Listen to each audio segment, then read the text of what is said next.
এই যে আমরা এত গুনাহ করতেছি, আমরা আল্লাহ তাআলার কাছে প্রতিদিন কতবারই বা ক্ষমা চাই। এইসব গুনাহের জন্য কতবার মাফ চাই। আপনার জীবনের যত গুনাহ, সে যত বড়ই হোক না কেন, কবিরা, সগীরা, জিনা, সুদ খাওয়া, মদ খাওয়া, যেই কোনো ধরনের গুনাহ থেকে আপনি যদি মুক্তি পেতে চান, তাহলে এই ছোট্ট একটা দোয়া আপনি পাঠ করবেন।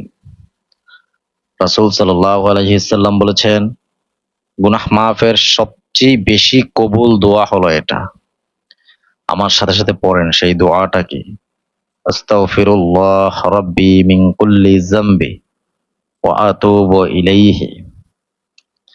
প্রতিদিন আপনি যদি অন্তত একবার করে পাঠ করেন, আল্লাহ তাআলা আপনার সকল গুনাহগুলি মাফ করে দিবেন।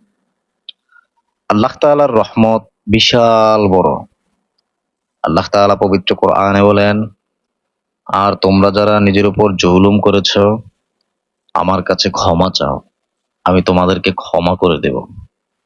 প্রিয় বন্ধুরা, তাই আজকে এই ভিডিওটা দেখে অন্তত একবার এই দোয়াটা পাঠ করবেন এবং পরিবারের সকল সদস্যকে এই দোয়া পাঠ করার আদেশ দিবেন। ভালো থাকবেন। আসসালামু আলাইকুম ওয়া রাহমাতুল্লাহি ওয়া বারাকাতুহু।